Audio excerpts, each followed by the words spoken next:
With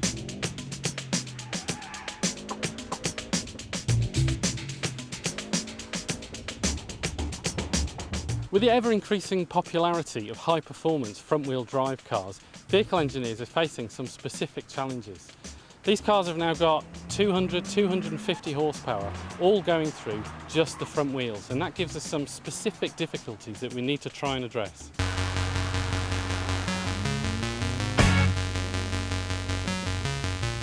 When you're driving more than one wheel, you need some sort of device between them to distribute the torque. And we use a thing called a differential, and it splits the torque equally between the two wheels. Most of the time, that's really good. But if you're going around a corner, you've got more weight on one wheel than you have on the other.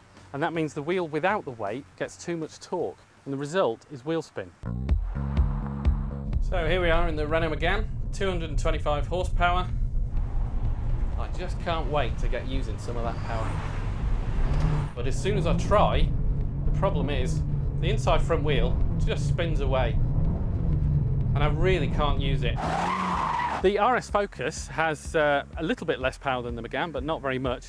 But it's got a mechanical limited slip differential on the front, and it's a bit of a mouthful, but it basically means there are some things that stop the wheels from spinning. When this inside wheel, this lightly laden wheel, gets too much torque, this limited slip differential can rob Peter to pay Paul. It can take some of the torque from this wheel and give it out to the more heavily laden wheel. So the car can make much better use of the power that's available to it.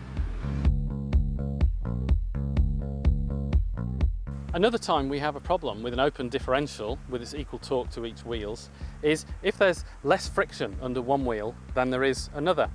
And we can test for that as well. We have a low friction facility, and we can put half the car on that and half the car on high grip. The Renault Megane has an open differential, and it's just really struggling to get away because one wheel is on something very slippy and there's just too much torque for it. It's inching forward as if the front wheels were entirely on ice. The standard Focus does better than the Megane, but it's still not great. There are some design details about the limited slip differential that mean it still struggles to pull away when one wheel is on something very slippy. The car is not only about traction. It's very important that the driver understands what the car is doing underneath him, because otherwise the driver can get quite confused. And this is the whole area that we talk about when we refer to handling and vehicle dynamics.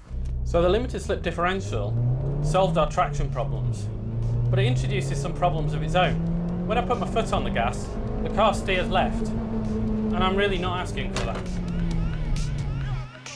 Normally, if I'm going around a corner, if I let go of the steering wheel, off the throttle, the car just flicks back straight again.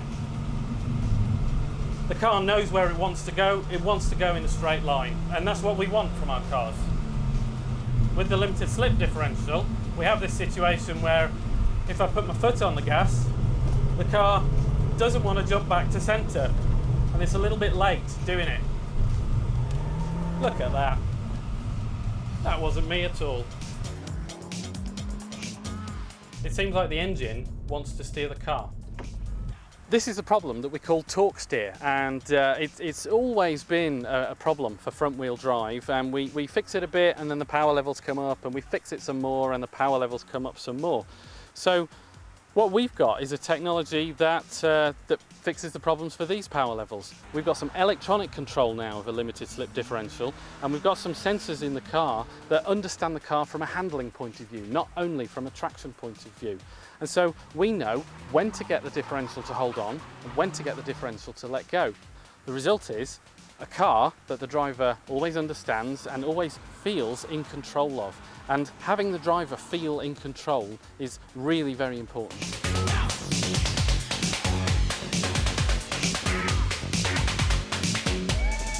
So, having improved the traction and improved the torque steer, we get an added bonus of improved high-speed stability as well. If something does happen and you need to swerve around something or something changes in front of you, the car can really get into trouble. So this is the chicane that we use to test the handling behaviour of the car. It's a really good test because the driver has to go very hard one way and then very hard the other way in really quick succession. It gives the driver and the car a really good workout.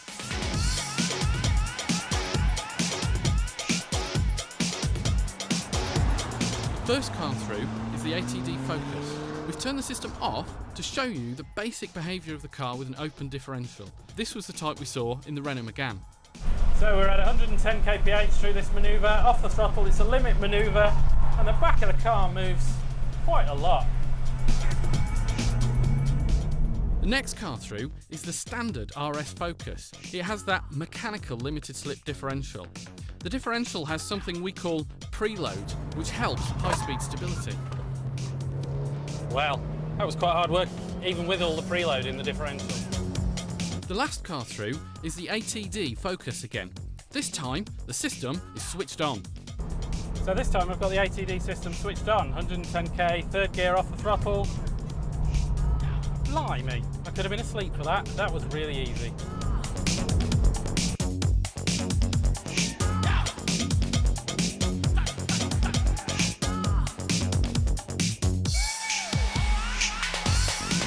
By taking electronic control of the limited slip differential and adding in a standard set of vehicle dynamic sensors, we've got some great new functionality, but without any magic new parts. It's a really good way of using the technology that we've already got, but getting some function that we just didn't have before.